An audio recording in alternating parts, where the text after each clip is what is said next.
back in other news, NSAS protesters took to the streets of London on Saturday demanding an end to extrajudicial killings, inhuman and corrupt activities of all security operatives, as well as an overall end to bad governance in Nigeria.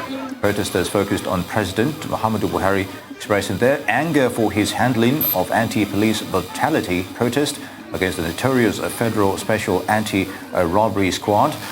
Joining us now to discuss this and more is Global Youth Leader and Tobi Adegboyega. Tobi, it's good to have you with us.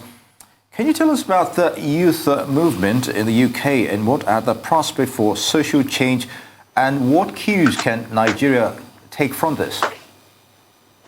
Well, I think the young people are looking for a better lifestyle. They're demanding from their government progress and accountable governance.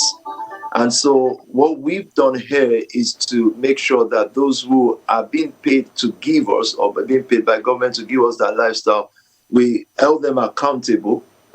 So I think in all of it, what we can take away from that is the constant demand for accountability.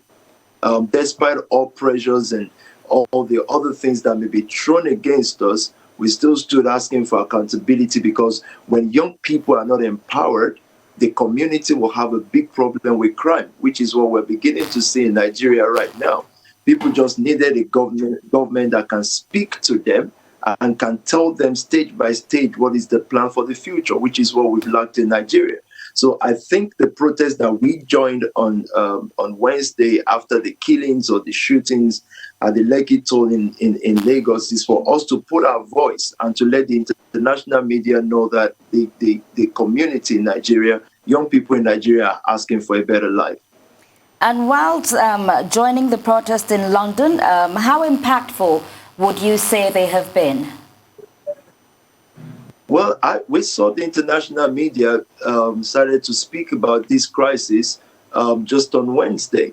Before then, the international media was very quiet. They were very conservative in speaking about our issues. But then on Wednesday, we saw Sky News and other news platforms. They began to speak about it, which then made the Foreign Secretary, Matt Hancock, speak about it as well.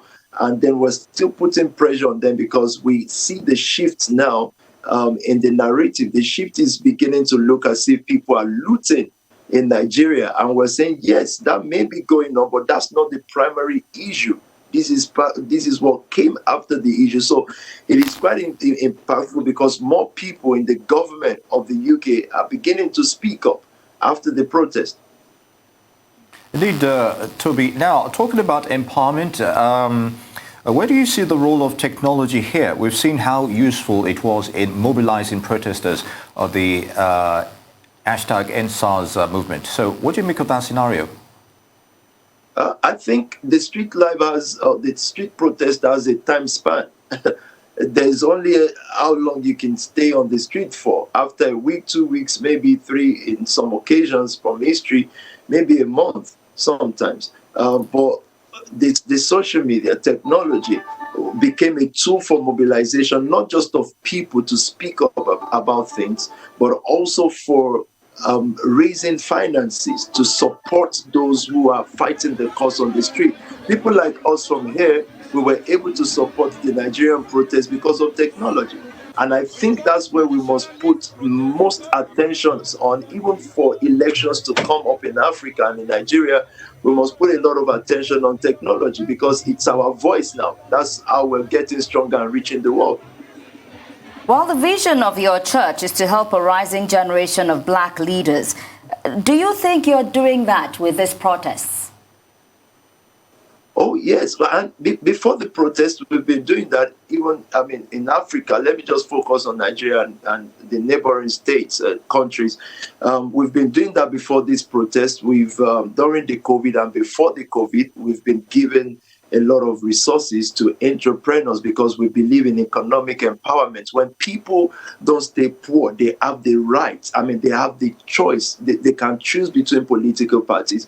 But when people are impoverished, they will be given money to vandalize and do things, as we've heard, and stuff like that. And so, the protest has given us another opportunity, presented another opportunity for Nigerians to see that most of the people who use them against the people, young people, should see that those who use them against people have no interest for young people at heart. And so it's given us the opportunity to pass our message even more strongly to the young people, to say that we're suffering, people are suffering, people are hungry, and we all must come together and empower each other, because not one church or organization can do it by itself. There has to be synergy. Opinion leaders, global leaders have to come together and empower young people. So at this level of frustration, we're using the, in quote, opportunity to pass the right message, to say if we synergize, we can change the nation for the better. So yes, it's been an opportunity for us to empower more young people. Indeed, people do have a right to choose. Now, would you say there's been a major disconnect between government and the youth over time, especially when it comes to empowerment and the ability to thrive? Have they created that enabling environment over time, or is still lacking? It's very much lacking, sir. Very much so. There is a complete disconnect. And I think this is what Nigerians were tired of. When we complained about other things in the past, there was no response to it. SARS was an opportunity. It's a real case, but it was an opportunity for us all to voice out. And I think that the problems were much more deeper than just SARS, because the police themselves need help. The military need help from the way they are being treated by the government.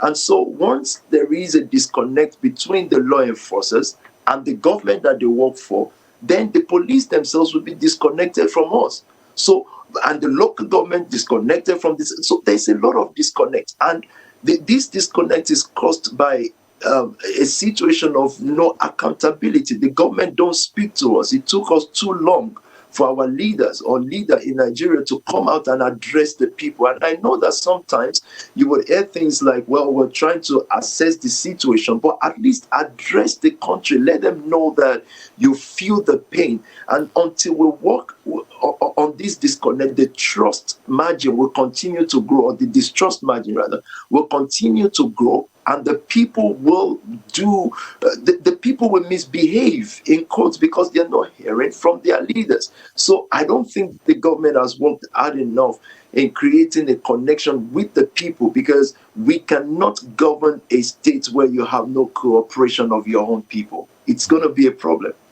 And what sort of change are you advocating for the Nigerian youth? Economic empowerment. People need to be able to live like decent humans. The young people, of course, an economic empowerment starts from having a voice, not just being a voice for the poor, but restoring voice to the poor, restoring voice to the young people. They must have their voice, and their voices must be heard. And with this, so that you don't just put up a program. The federal government can say they've put up some billions to help young people, but if you didn't listen to them at first, how do you know what area to empower? So we advocate in economic empowerment. Entrepreneurs should be more empowered, but the government must first listen to their voice and know where they put resources. They shouldn't channel it again through people that will not deliver to the populace. Indeed, Toby, you live in London currently. Now, in addressing social vices via protest and agitation, how have the government there responded, and how do we encourage peaceful engagement here? Yeah, this morning I've had series of meetings on how to continuously reach out to people, young people on the streets in Nigeria. And what we've decided to do with other people, stakeholders, young stakeholders in Nigeria, is to create alternative, actually reach out to the angry ones who were not part of the original protest but came out now vandalizing things. We realized that we have to reach out to them. We have to send aid to those who are on ground in Nigeria to be able to provide food and some sort of livelihood on the immediate terms for these people, and hoping that our appeal can work with them, saying, look, you don't need to vandalize things. This is food, this is this, and things like that. So that's the immediate intervention The medium-term intervention is to continuously get what we call sustainable philanthropy. I think that's the next stage of Africa. It's going to be sustainable philanthropy. It will not have much to do with the government. It will be companies from the UK and the Western world coming to Nigeria apart from the government, but we have to show them that their philanthropy is sustainable, so we will not keep going to them to beg for aid. That's medium term. Long term is political power. Young people being encouraged to get involved in the voting process through one of the two parties that we have currently in Nigeria. They have to get involved in that after being empowered with all the two sets that I've spoken about before. I believe these on the long term would help us to have good governance. Political power, sustainable philanthropy. What future plans do you have for Africa at large and Nigeria in particular?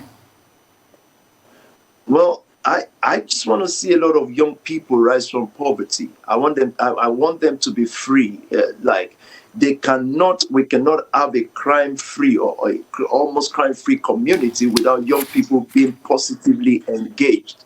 And so for me, we're going to continue to build economic power or encourage people from training them from basic works to whatever level of training they need to make them, first of all, employable.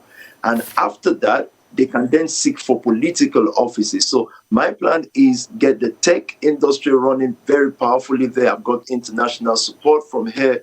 Get those who are also in the grassroots, get them empowered through basic skills, which we've been doing. We've done few thousands over the years. We're going to scale up because now the international community is saying why some of us have been saying we need their help through, again, sustainable philanthropy. And so my plan is just to see young people, few millions over the next 7 years, rise to economic freedom. Then we can have real political power. Indeed, Tobi Adegboyega, Global Youth Leader, I'd like to thank you for your contribution to this discourse. It's good to have you. Thank you. We'll be right back after this break. Stay with us.